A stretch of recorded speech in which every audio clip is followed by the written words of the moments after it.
was pouring the Crown Princess's wine when she pointed one finger across the ballroom and undid every plan I had ever made for my own life. It was nearly midnight, and the Moon Gallery's banquet hall had the particular hush of a room full of people trying not to look like they were waiting for something. Snow pressed against the tall windows in soft blue drifts. Chandeliers threw gold light over silk gowns and dress uniforms, over the careful, glittering faces of every unmarried alpha heir and omega candidate the kingdom of Lysoria could produce on short notice. I had worked palace banquets for 4 years, 27 years old, and old enough to have stopped being surprised by most of what nobility did in front of servants, and I had never seen so many people trying so hard to look like they weren't calculating anything. Everyone knew why we were there. Crown Princess Adriana Valecourt, 32 years old and the only surviving heir of Queen Genevieve, had 1 month left before her coronation, and under the Dawn Covenant she had until sunrise to name the person she intended to court as her royal mate. She had spent the whole night being introduced to Omegas, whose family trees had been polished for the occasion, and she had spent the whole night finding something quietly, precisely wrong with each of them. I'd watched her do it 7 times, a tilt of her head, a question that sounded polite and wasn't. Then she'd move on, and the noble house in question would go pale and pretend they hadn't noticed. Lady Celestine Arbor was the only one still standing by midnight, the final candidate, the one the Crown Council had spent a fortune preparing for exactly this evening. She was lovely in an economical, disciplined way, and she watched Adriana with the calm of someone doing long division in her head. I didn't envy her. I'd carried enough trays past enough tables to know what it looked like when a person had been built for a purpose since birth. I was setting down a fresh bottle of the pale gold wine Adriana always requested, and never seemed to enjoy when I saw the councilwoman. She'd cornered one of the newer servers, a boy of maybe 19 named Tomas, against the wall near the dessert table. He'd spilled a few drops of red wine on the hem of her gown, and she'd gone very still in the way certain alphas do right before they stop bothering to be polite. I watched her drop the edge of her scent control, just slightly, just enough to press against him the way you'd press a thumb into a bruise. Tomas had gone white and swaying, his tray shaking in his hands, and around them, the glittering room had simply declined to see it. Nobody moved. Nobody ever did. I put down my pitcher and walked over with a cloth in my hand, the same posture I'd used to clean any spill, and knelt at the hem of her gown, as if that had been my purpose all along. "Forgive me, my lady, the boys knew," I said, dabbing at fabric that didn't need dabbing. Palace Service Code, Section 4, prohibits the use of scent projection on staff during the performance of their duties. I'd hate for anyone to have to mention that to the chamberlain over a little spilled claret. She looked down at me the way you look at furniture that has spoken. "Excuse me?"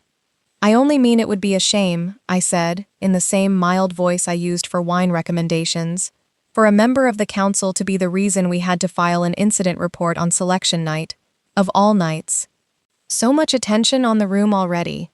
I stood, folded the cloth, and gave Tomas the smallest jerk of my chin toward the kitchen doors. He fled. The councilwoman's mouth thinned, but she said nothing, because there was nothing to say that wouldn't sound worse than the silence, and I had been very careful to give her nothing to push against. I didn't notice, until I straightened my spine and turned back toward the royal table, that the Crown Princess had been watching the entire exchange. Adriana Valecourt did not, as a rule, watch servants. She had a reputation for looking through people the way she looked through weather, a fact to be accounted for, never engaged. But she was looking at me now with an expression I didn't have a name for yet, something narrow and considering, the look of someone recalculating a sum they thought they'd already finished. I didn't have time to wonder about it, because the master of ceremonies struck his staff against the floor 3 times, and the room's low conversation died into silence. "Your Highness," he said, "the hour approaches. The crown requires your dawn choice." Adriana rose. She was tall in the unhurried way of someone who has never needed to make an entrance, because entrances happened around her whether she wanted them to or not. She looked down the long room, past the noble houses standing at careful attention, past Celestine Arbor's steady, waiting face, and I remember thinking, with the small, safe curiosity of someone who assumed none of this could possibly involve her, that I wondered who she'd choose. She looked at me.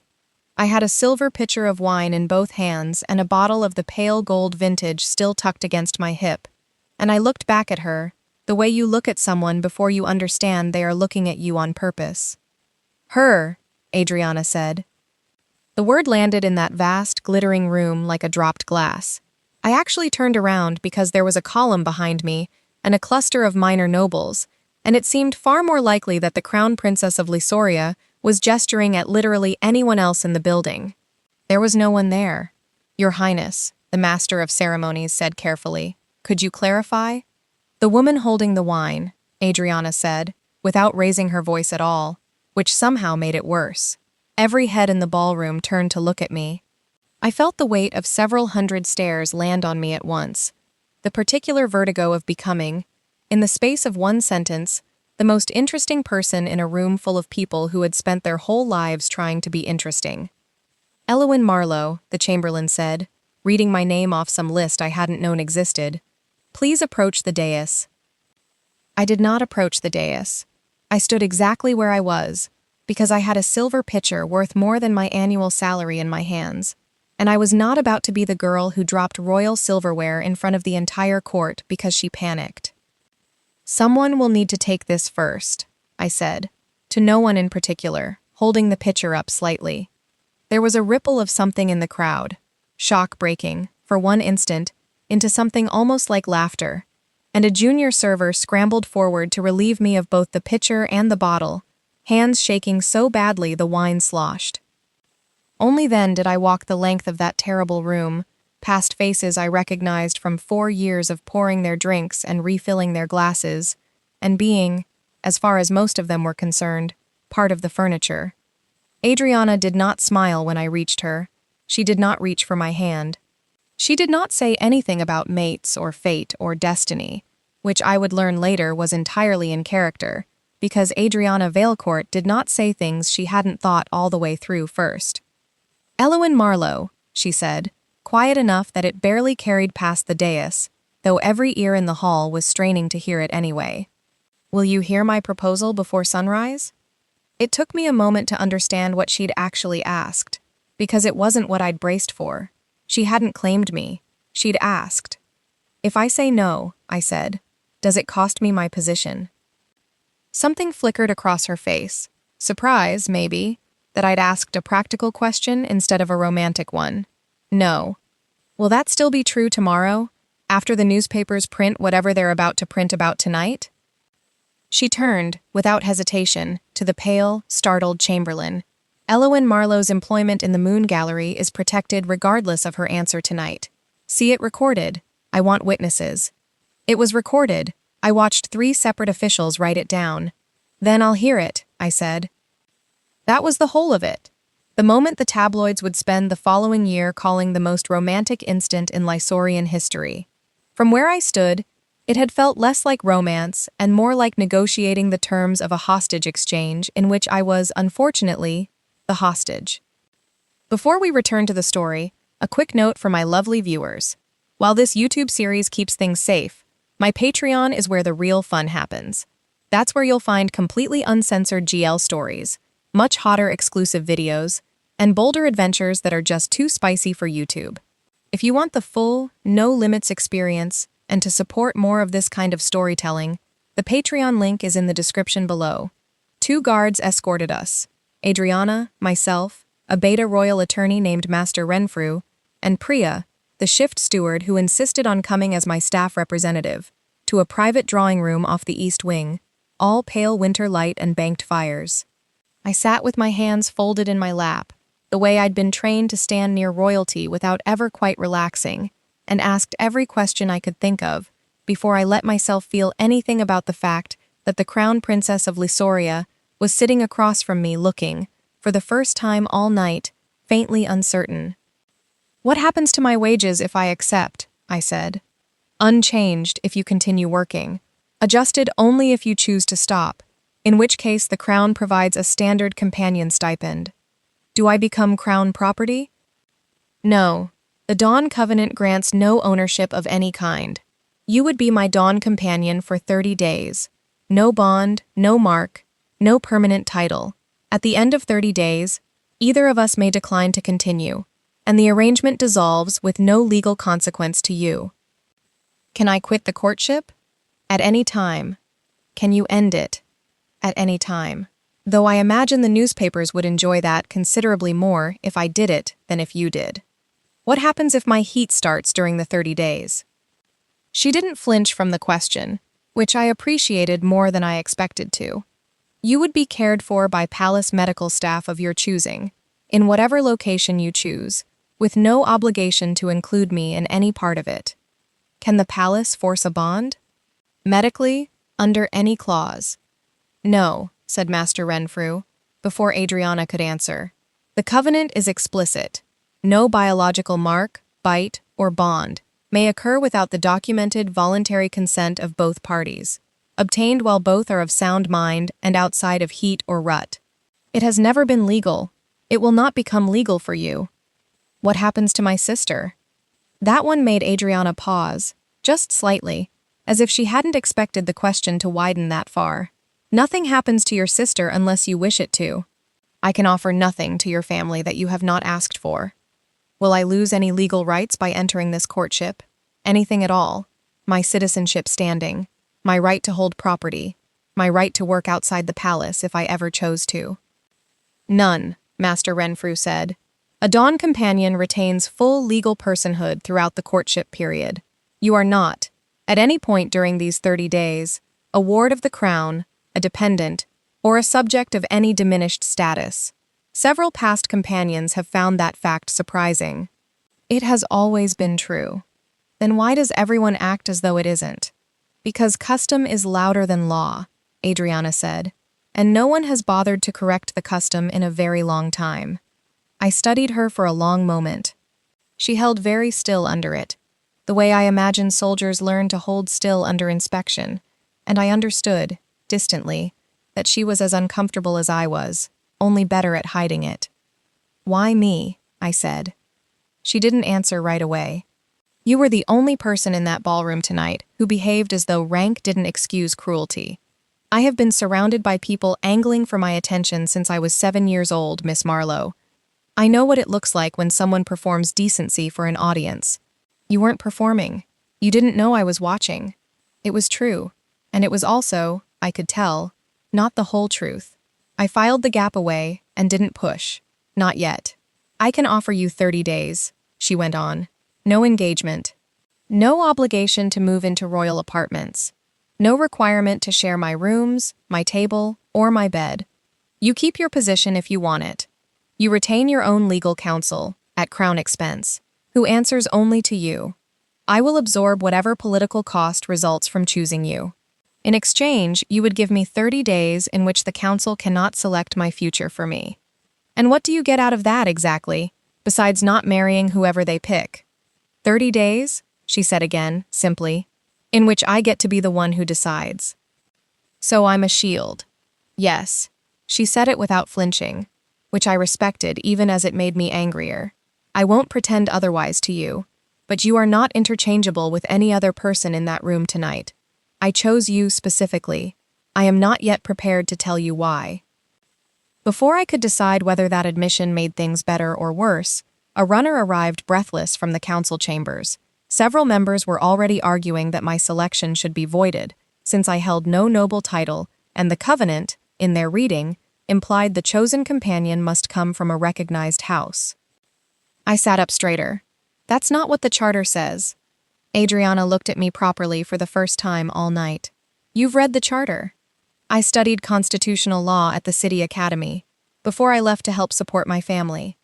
Article 6 of the Dawn Covenant specifies the heir may name any adult subject of the crown who freely consents.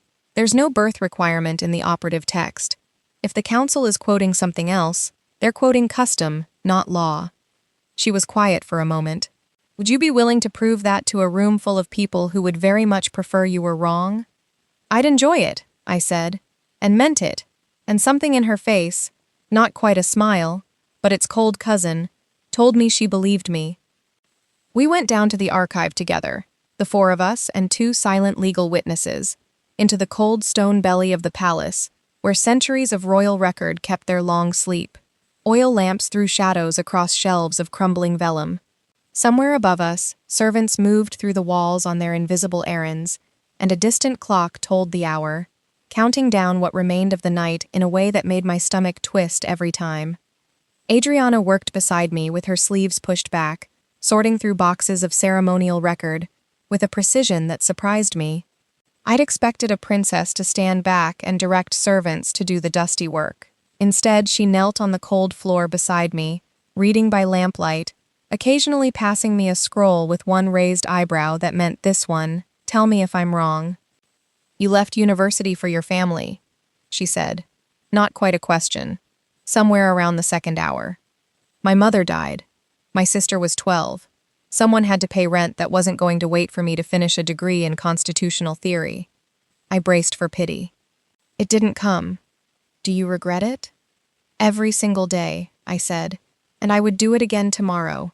She nodded slowly, as if that answer satisfied something specific in her, and went back to the scrolls without another word, which I found I preferred to sympathy. We found what we needed an hour before dawn, an older copy of the Dawn Covenant, its language plainer and stranger than the version currently quoted in council chambers, heavy with the word consent, in ways the modern ceremonial text had softened into ritual. Someone, generations ago, had layered interpretation over the original like frost over glass, until the custom had come to feel like law. I didn't understand yet how deep that alteration went. I only understood, kneeling on cold stone with a princess beside me and dawn coming on fast, that something had been quietly stolen from this ritual a very long time before either of us was born. We climbed to the eastern balcony as the sky began to gray at the edges. Below us, the ballroom's guests had spilled out into the frozen gardens and the long gallery windows, waiting, the way crowds wait for verdicts. "You can still say no," Adriana said, low. "Just for me." "I mean that." "Do you?" "Yes, even if it costs me the coronation." I studied her face in the half-light. Not soft, not warm, but very still, and very honest, in a way I was coming to understand was rare for her. I thought of the councilwoman's hand near Tomas's collar, and the way Adriana had turned to the chamberlain without hesitation to protect my job, and the older, plainer version of the covenant lying open on the archive table with the word consent written into its bones. 30 days, I said.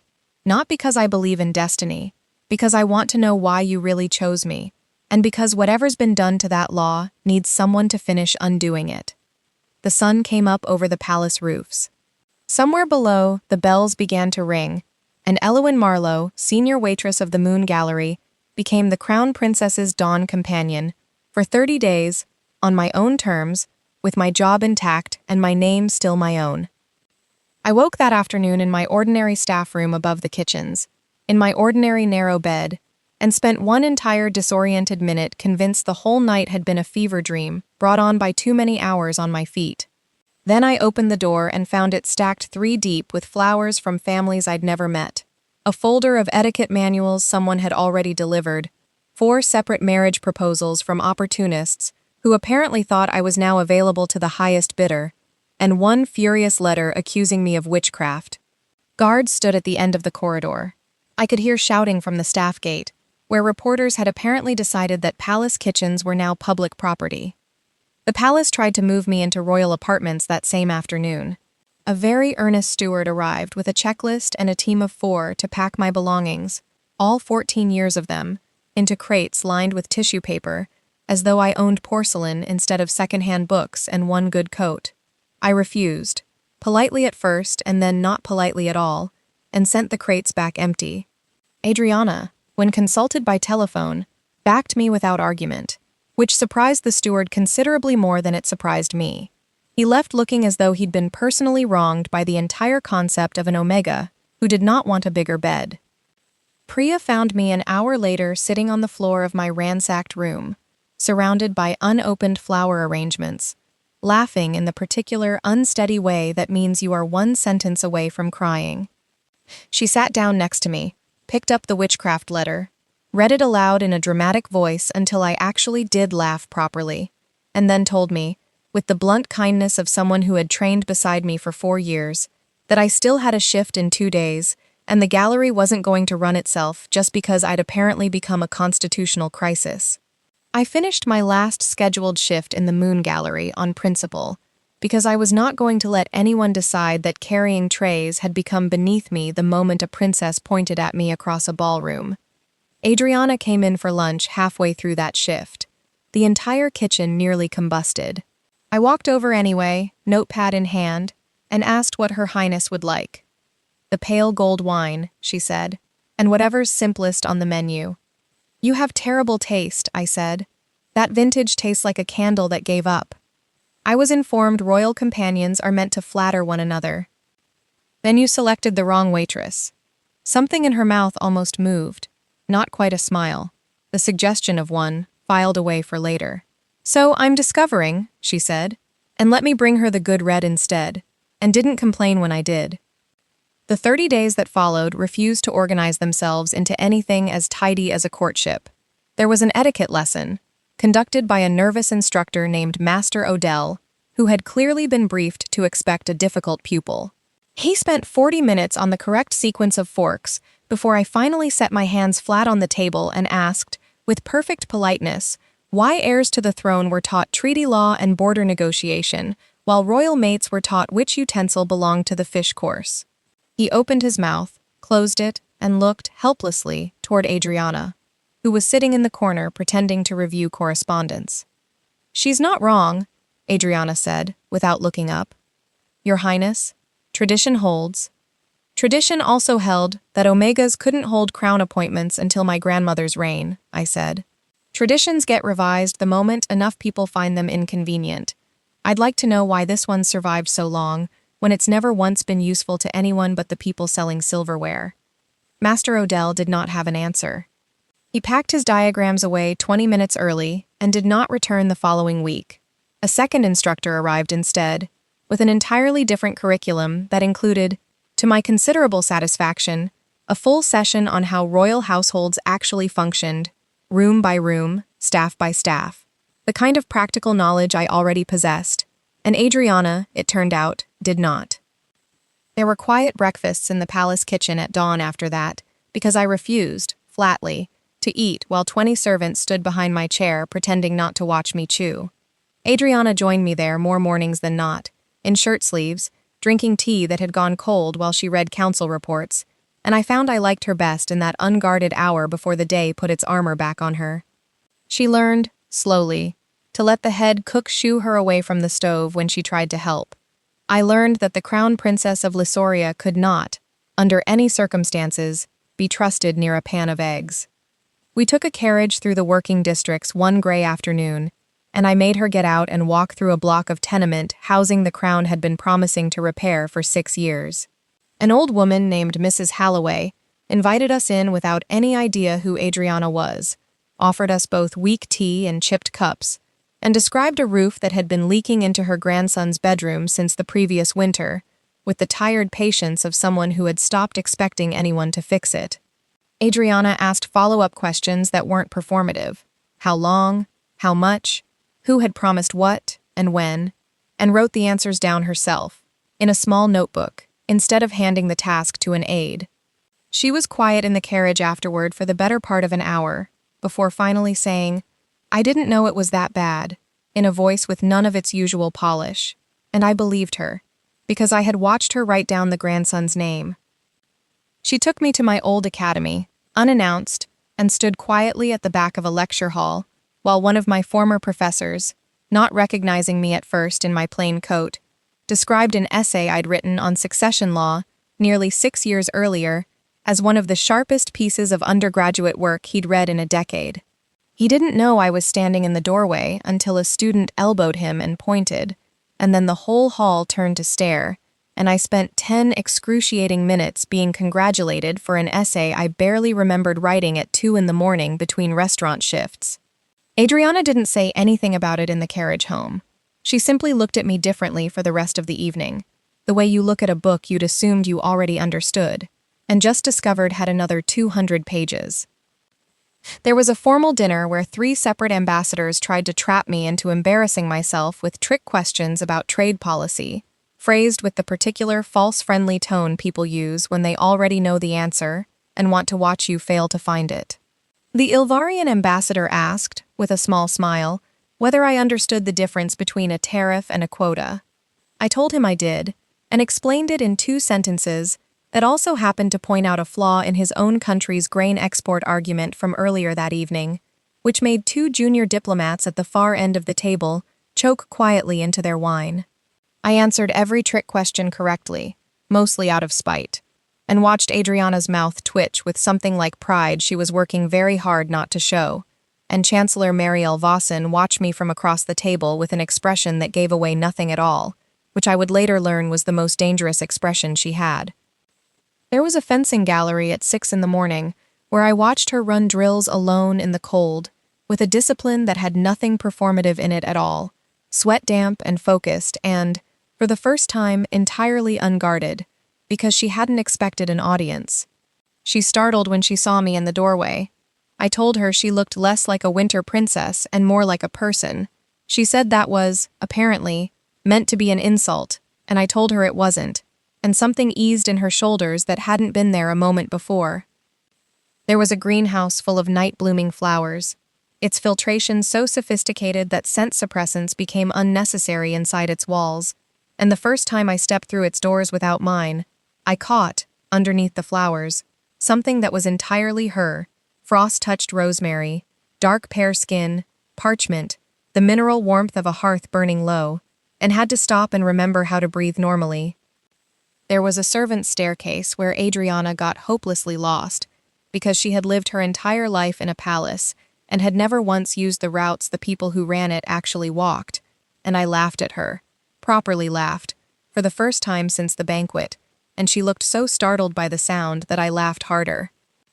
There was a tavern outside the palace walls where she wore a plain coat and a borrowed cap, and tried, with the disastrous confidence of someone who has never once needed to blend in, to order a drink like an ordinary customer. She asked for the usual, which is not a request anyone can make at a tavern where they have never previously set foot, and was recognized within 4 minutes anyway, by a barmaid who went so pale she nearly dropped a full tray of tankards directly into a stranger's lap.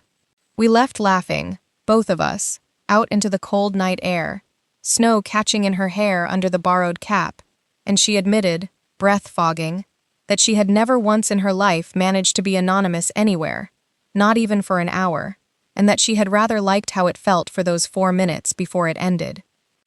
There was a flooded village 2 days' ride from the capital, where the river had taken half a season's grain stores and left families sorting through ruined sacks in the mud. Adriana spent an entire afternoon there without a single camera present, crouched at the edge of a collapsed storehouse, listening to a farmer twice her age describe, in exhausted detail, exactly how much the flood had cost him, and exactly how little the last relief shipment had covered. She didn't offer him comfort he hadn't asked for.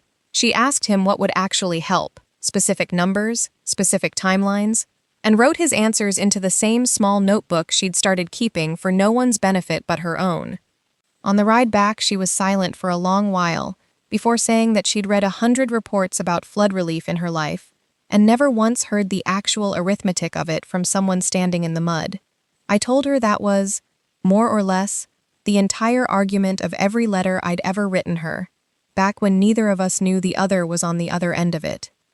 There was a library evening where we argued for 2 hours over a long-dead queen who had rejected a politically convenient mate for love, Adriana insisting the queen had been reckless, me insisting she'd been the only honest monarch in 3 centuries, until we both realized we'd stopped discussing history and started discussing ourselves.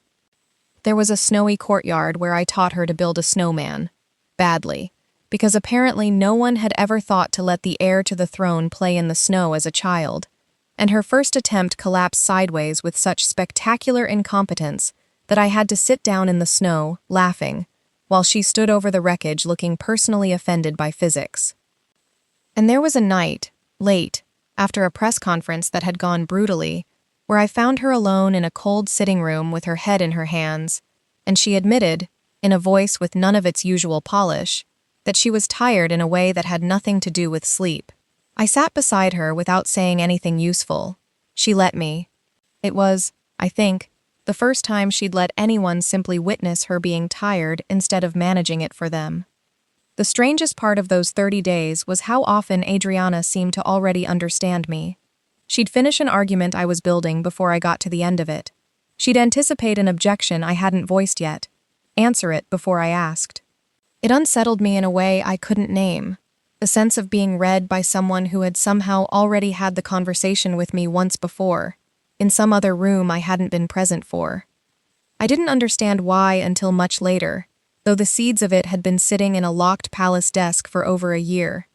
For nearly 2 of those years, I had been submitting anonymous letters through the palace's citizen petition system, furious, careful, specific letters about staff protections and Omega discrimination and the price of bread as it looked from the service corridors, signed only, "A woman who serves your tables." I hadn't expected anyone of consequence to read them. I certainly hadn't expected the occasional anonymous replies that appeared afterward in the civic bulletin, sharp and precise and clearly written by someone who understood policy better than any junior clerk had a right to. I'd spent a year arguing, in writing, with a person I assumed was some faceless advisor buried in the palace bureaucracy. It had been Adriana the entire time. She'd read every letter, she'd answered several of them herself, late at night, because they were, she would later tell me, the only criticism that reached her that didn't want anything from her in return. During the banquet, when I'd quoted palace service code at the councilwoman without flinching, she'd recognized the exact turn of phrase I favored in my letters. A phrase I didn't even know was distinctive until she repeated it back to me, months later, with an expression I couldn't read. That was the moment she'd known who I was. Not love at first sight, recognition. There was a compatibility test, too, in the middle of all this, that the council insisted on with the particular bloodless language people use when they want something, without wanting to be blamed for wanting it. I refused the palace physician's version outright. I would not be evaluated like breeding stock, and I said so, in exactly those words, to a room of very uncomfortable officials. Adriana backed my refusal publicly, which cost her some goodwill with the council, and bought her a great deal with me. Weeks later, entirely on my own initiative, I sat for a modernized private version, out of nothing but curiosity about my own body. The result showed an unusually strong compatibility. I found the number more unsettling than flattering. I could already hear the tabloids explaining that biology had decided this for me, that I hadn't chosen anything at all, that some scent chemist's chart had picked my life for me before I'd had the chance to. "It proves our scents happen to agree," Adriana told me, when I said as much, sitting across from her in the greenhouse, with the number still sitting cold in my chest. "It doesn't decide whether you like me."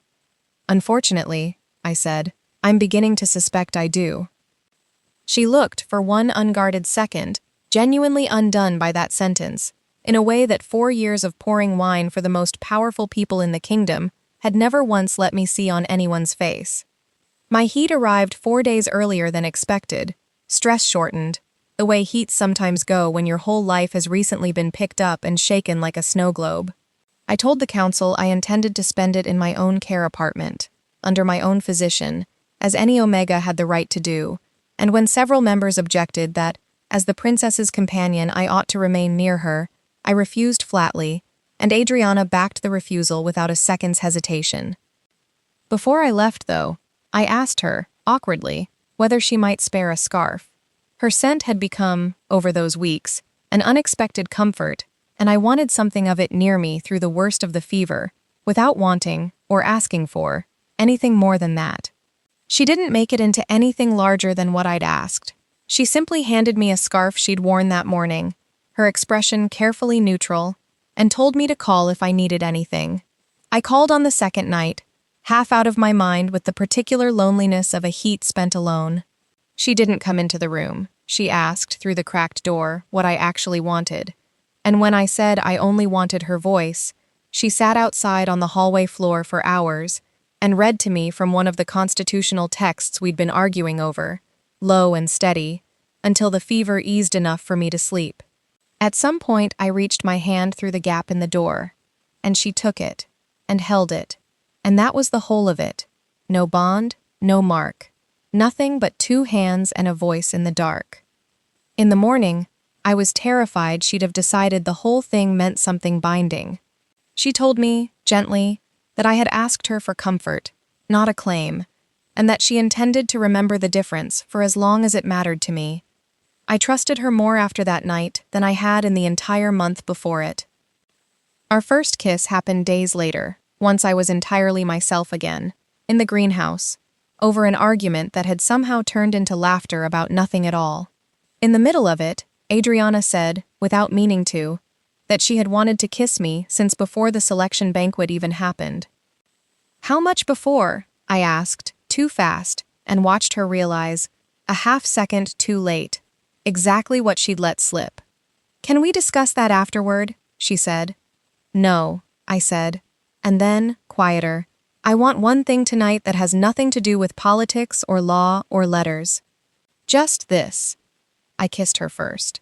I want that on the record, whatever else happened later. I closed that distance myself, and even then, with my hands already in her collar, she pulled back half an inch to ask, very seriously, whether I was certain.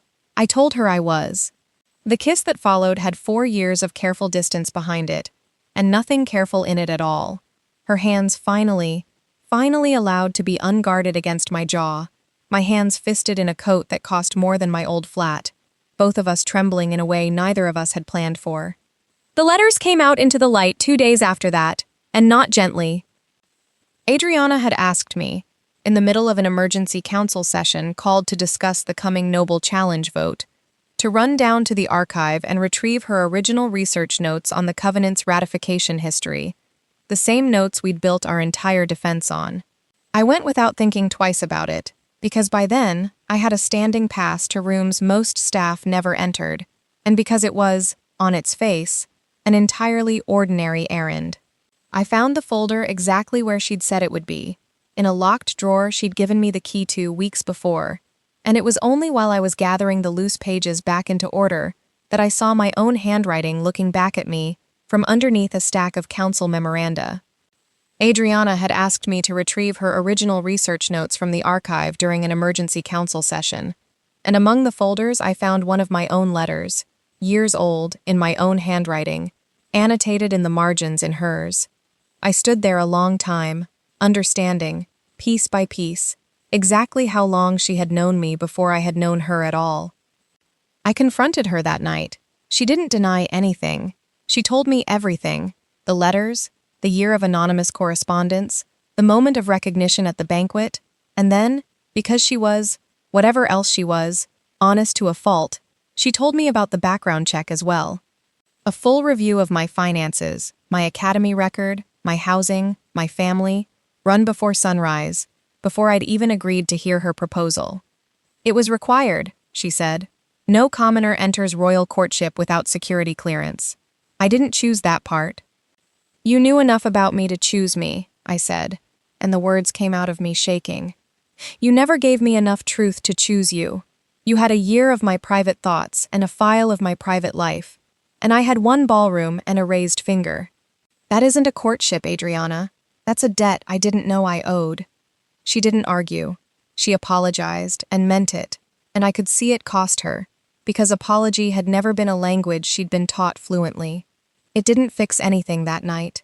I told her I needed distance, and she gave it to me without protest, which somehow made the distance harder to hold on to than it would have been if she'd fought me on it. The council, predictably, seized on the rupture as proof of exactly what they'd been arguing all along, that a commoner couldn't be trusted with the weight of royal duty. Chancellor Mariel Vossen, who chaired the council with the calm certainty of someone who genuinely believed she was saving the kingdom from itself, unearthed an obscure ceremonial clause called the Noble Challenge, which allowed the council to demand the heir reconsider a companion judged unprepared for crown duty. Mariel wasn't cruel, and she wasn't stupid, which made her far more dangerous than either would have been. She wanted Adriana matched with Celestine, whose family controlled territory the crown badly needed steady. She believed, sincerely, that the monarchy survived on predictability, and that personal happiness was a luxury it could not always afford its heirs. She summoned me to her office herself, without Adriana present, which I understood immediately to be deliberate. Her rooms were austere in a way that suited her. No flowers, no gilt. A single portrait of the last 3 chancellors above an unlit hearth. She offered me tea I didn't drink and got, admirably, straight to the point. "I don't dislike you, Miss Marlowe," she said. "I want to be clear about that before we continue. I think you're intelligent, and I think you're sincere, and I think both of those qualities are, unfortunately, beside the point." "Then what is the point?" "The point is that this kingdom has survived 7 centuries, on the principle that the crown's private wants do not get to override its public obligations. Every time a monarch has decided otherwise, we have paid for it in blood or in territory. I am not interested in relitigating history with you. I am interested in what happens to the Northern Grain Treaty when Lady Arbor's family decides they've been publicly humiliated and withdraw their support from it. That's not my fault." "No," she agreed. "It's simply your problem now, whether you asked for it or not. That is what it means to stand this close to a throne. I would have thought 4 years in this palace had taught you that much already." It was, I would admit, much later. The single most honest conversation I had with anyone on the council that entire month, and it unsettled me more than any of the tabloids ever had, because I couldn't find the lie in it. I told her, finally, that I intended to prove the noble challenge had never been law in the first place, so that neither of us would have to keep arguing about whether love was allowed to outrank duty. She looked, for just a moment, almost interested. "If you can prove that," she said, "I will withdraw my objection. I am not opposed to the truth, Miss Marlowe. I am opposed to sentiment dressed up as constitutional argument. Bring me the second thing, and we will have nothing left to discuss." I left her office angrier than I'd arrived, and considerably more determined. Adriana wanted to overrule the council outright, by royal authority, and I told her, in the coldest voice I had, that she would do no such thing on my behalf without asking me first. "You keep doing this," I said, "making enormous decisions and calling them love without once asking whether I want to be responsible for the cost of them." She was quiet for a long moment. "What do you want us to do?" she said, and it was the word "us" that undid something in me, because it was the first time in the entire ordeal that she'd asked instead of decided. "I want to finish what we started in the archive," I said, "together, not with you leading." So I went back to the records, not with Adriana this time, but with Celestine, who had every reason in the world to want me gone, and instead, to my genuine surprise, offered to help. She'd watched me ask questions all month that she had never once been permitted to ask in 30 years of careful, expensive training, and something in her had cracked open at the sight of it. She wanted to know, as badly as I did, whether the cage she'd spent her whole life being polished to fit inside had ever actually been required by law. It hadn't. We found it in a place none of the noble historians had thought to look, not in the ceremonial libraries, but in the palace's own kitchen and payroll ledgers, in the handwriting of servants who had witnessed, generations ago, a previous princess choosing a common-born Omega and the aristocratic backlash that followed. The noble challenge had never been law. It had been a recommendation, written by an offended council after that older selection, later treated as binding, because treating it that way had suited every noble family since. Buried beneath it, in the original covenant text, was a clause the modern ceremonial version had quietly dropped. The heir may choose any consenting adult, and no council may reject the chosen person on the grounds of birth, designation, wealth, or occupation. The tradition meant to protect royal choice from political arrangement had, over centuries, become the exact machine it was built to prevent. I sat with the Queen once during those weeks, alone, without Adriana present. Genevieve Valecourt was ill, and sharper than her illness suggested, and she asked me, without preamble, whether I loved her daughter. "I don't know yet," I told her, honestly, because I refused to flatter a queen any more than I'd been willing to flatter a princess. She studied me for a long moment, surprised, I think, by the honesty. No one has ever answered me that plainly. "May I ask you something in return?" I said, and she nodded. "Has Adriana ever once been allowed not to know something?" Not to have the answer already prepared? The queen didn't answer for a long time. When she finally spoke, her voice had gone quieter. I raised her to survive a throne. I'm not certain I ever taught her how to simply be uncertain in front of another person. It wasn't an excuse. It was, I think, the closest thing to a confession a queen was capable of giving a waitress, and I respected her more for it than for anything else she said that month. The weeks that followed the rupture were quieter than the ones before it. And stranger, Adriana didn't try to win me back with declarations or gifts, which I think she understood, finally, would only prove my point. Instead, she changed, in small, deliberate ways. She began telling me things before decisions were made instead of after. She asked before assuming. She let me disagree with her publicly, in front of officials who clearly found it appalling, and did not once correct me for it. She told me, unprompted, about the loneliness of being raised as an heir, about reading my letters at midnight because they were the only honest criticism that ever reached her desk, about falling for the mind behind them long before she'd known my face, and she never once suggested that any of it meant I owed her anything in return. I found myself, slowly, without deciding to, falling for the version of her that existed underneath the crown, the dry humor, the unshowy intelligence, the way she'd actually changed instead of merely apologizing. Meanwhile, my new visibility had a cost I hadn't fully priced in during that first dazed week. Former customers bowed to me now, which felt obscene. Some staff avoided me, unsure how to speak to someone who'd apparently ascended out of their world. Others accused me, in low voices, of climbing out of it on purpose. The tabloids ran 3 different theories about my fertility in a single week. Reporters found my sister's address. I woke one morning to discover I had become, in the space of a month, a person the entire kingdom felt entitled to an opinion about. Adriana couldn't solve it by assigning more guards, and to her credit, she stopped trying to. We found compromises instead. I chose my own security officer, with the explicit right to dismiss anyone from my private spaces at will. My sister accepted protection only once she'd been asked, directly, whether she wanted it, and not before. I returned to my old academy for a single public lecture, on my own terms, and announced afterward that I intended to finish my degree in constitutional history regardless of what happened between Adriana and me. She looked, when I said it in front of the reporters, quietly delighted in a way she made almost no effort to hide.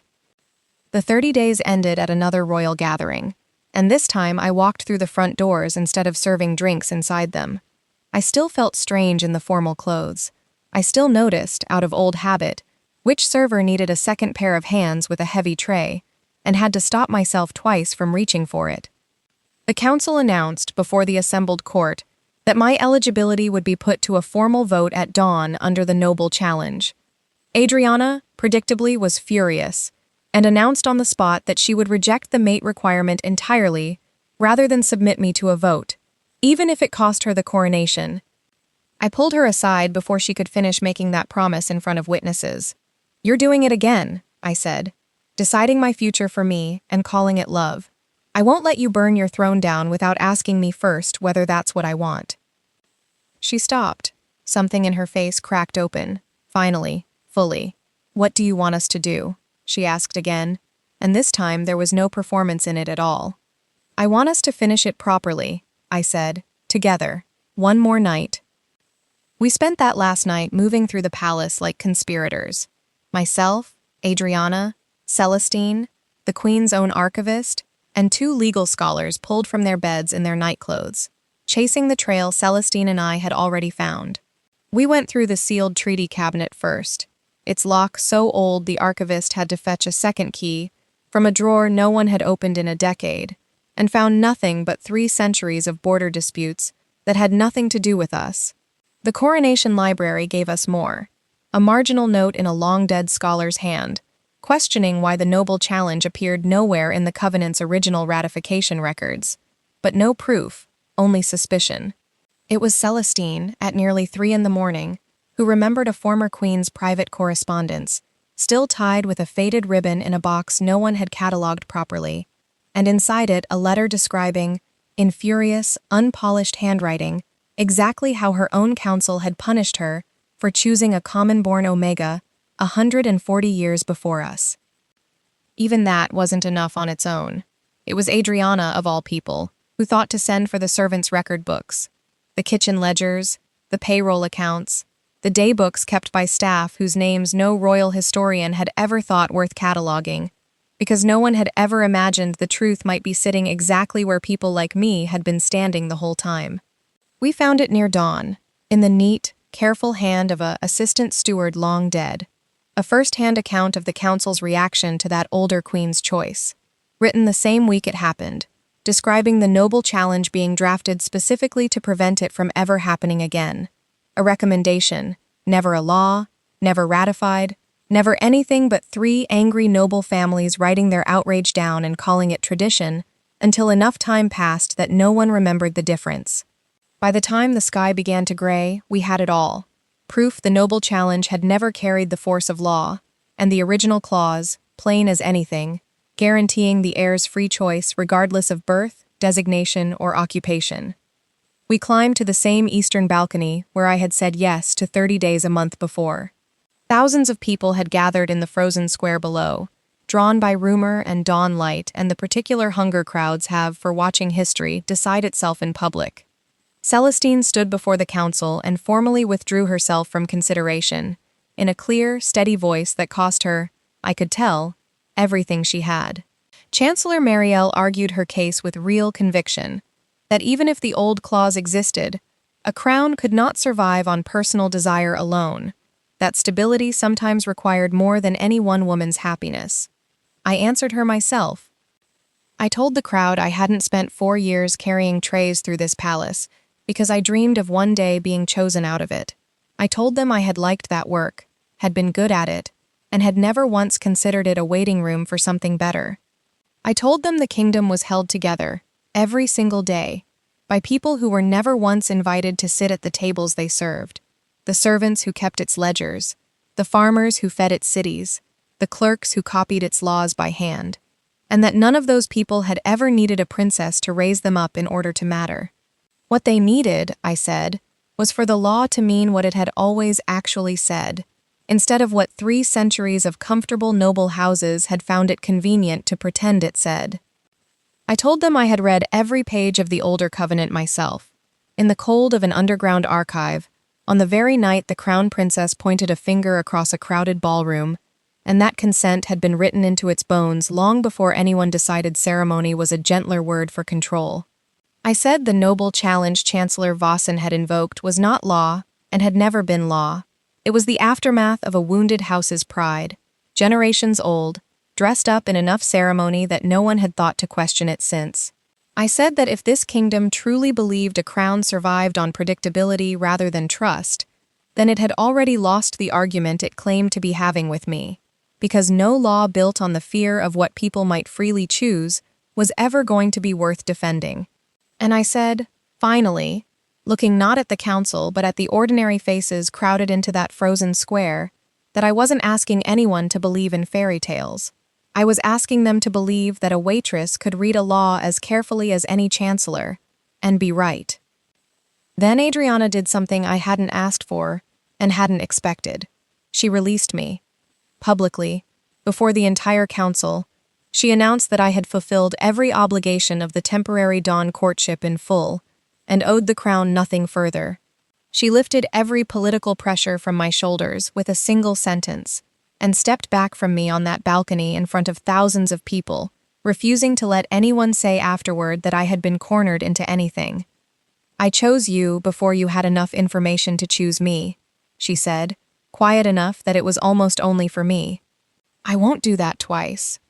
For one terrible second, the entire crowd seemed to believe the romance was over, that the Winter Princess had let the waitress go.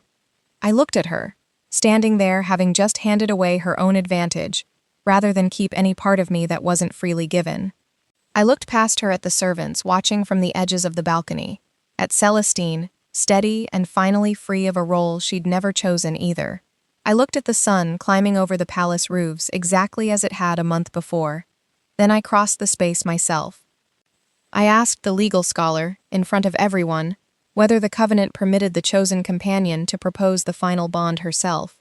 He confirmed, startled, that nothing in the text forbade it. I took Adriana's hand. "You pointed at me," I said, loud enough now for the whole square to hear. "That was your choice. Staying is going to be mine." I asked her to build a future with me, as equals, wherever equality could be built, and to keep working at it, honestly, wherever it couldn't be built yet. I asked her to choose it back. She said yes before I'd finished the sentence. We kissed on that balcony in front of thousands of people, and somehow it felt like the most private moment of my entire life. The noise of the crowd falling away into something distant and unimportant. Nothing left in the world but her hands at my jaw and the particular, specific way she said my name against my mouth. We didn't bond that morning. We wanted the biological part of it kept entirely separate from politics, from crowds, from anything the council could ever claim credit for. And so we waited, through the coronation, through my slow return to university lectures I'd once had to abandon, through weeks of quiet evenings that belonged to no one but us. When we finally sat down to discuss the bond properly, we did it the way we'd done everything that mattered, with questions, boundaries, an independent physician, honest conversation about future heats and privacy, and whether a mark would change my legal standing in any way neither of us had considered. It didn't. We made certain of that first.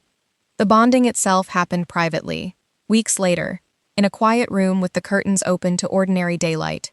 No ceremony, and no witnesses but the two of us. It was slow, and it was certain, built on nothing but trust. Her hand steady in mine, her breath even against my throat.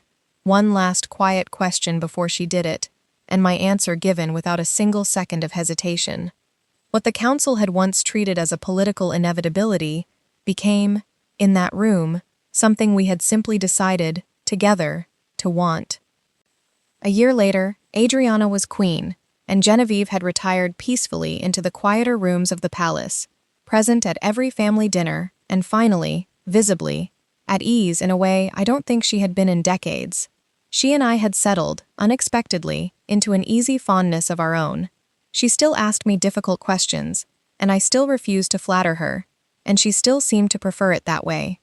I had gone back to university and was closing in on the degree I'd once had to set aside, attending lectures 3 mornings a week in a plain coat that made half my classmates forget, within a term, that I was married into a crown at all. I chaired an independent commission on palace labor protections that had grown directly out of 2 years of anonymous letters and one very long banquet night. Not out of nepotism, but because I understood the corridors of that palace, and the people who kept it running, better than anyone with a title ever would. My first report recommended, among other things, that no alpha be permitted scent projection near staff under any circumstance, a rule that would have meant nothing at all to me a year and a half earlier and meant everything to me now. The Dawn Covenant had been formally restored to its original text. Future heirs could choose freely, regardless of class, with independent counsel guaranteed and compatibility testing made entirely voluntary. Palace protections against alpha scent coercion had been rewritten with teeth, and Tomas, the boy who had spilled wine on a councilwoman's gown the night this all began, had been promoted to head waiter of the Moon Gallery and liked, very much, to remind me of it. Celestine had become a diplomatic envoy and, for the first time in her adult life, was building something that belonged only to her. She wrote to me more often than either of us had expected. Sharp, funny letters that reminded me, pleasantly, of writing to a stranger I hadn't yet met. Chancellor Mariel remained exactly as formidable as ever, though she had, grudgingly, come to admit in one of our rare, careful conversations that a throne survived reform better than it survived resentment, and that she had, perhaps, spent more of her career defending the shape of a wall than asking what it was built to keep out. My books had taken over Adriana's once immaculate rooms in a slow, contented invasion of paper and margin notes. She still woke before sunrise out of old habit. I still hated her for it every single morning. She had taken to visiting the Moon Gallery on quiet afternoons and ordering without fail the same terrible pale gold wine she'd been drinking the night she pointed at me across a crowded ballroom, and I never once let her forget how bad her taste still was. My old co-workers spoke to me like a person. The nobles, mostly, still hadn't learned how. Adriana preferred eating in the kitchen to the state dining hall more often than any of her advisors were comfortable admitting, and I still occasionally picked up a tray during chaotic palace events because I had decided, once and for all, that carrying one had never been beneath me and never would be. There was a visiting dignitary once, early in her reign, who addressed a question about the kingdom's Omega labor policy to Adriana, and assumed, from long habit, that I would sit quietly and let my mate answer for me. Adriana said nothing. She simply waited, with the faint, satisfied patience of someone who already knew what was coming, while I answered for myself, at length, in considerable detail, until the dignitary stopped assuming anything about either of us ever again. 1 year to the night after the winter selection banquet, the palace held the same event again, reformed now, voluntary, a celebration instead of a market. I went down to the Moon Gallery beforehand, out of old habit, and found a young waitress there, new, nervous, holding a silver wine pitcher, the exact style I'd once carried through that same room. She recognized me and nearly dropped it on sight. "Breathe," I told her. "It's just wine." Adriana appeared behind me a moment later, and the poor girl very nearly did drop the pitcher then, catching it only because I reached out and steadied it myself, my hand closing around cold silver exactly the way it had a year before. Adriana looked at me holding that pitcher again, and something passed between us that needed no words at all. "Do you know how terrifying you looked that first night?"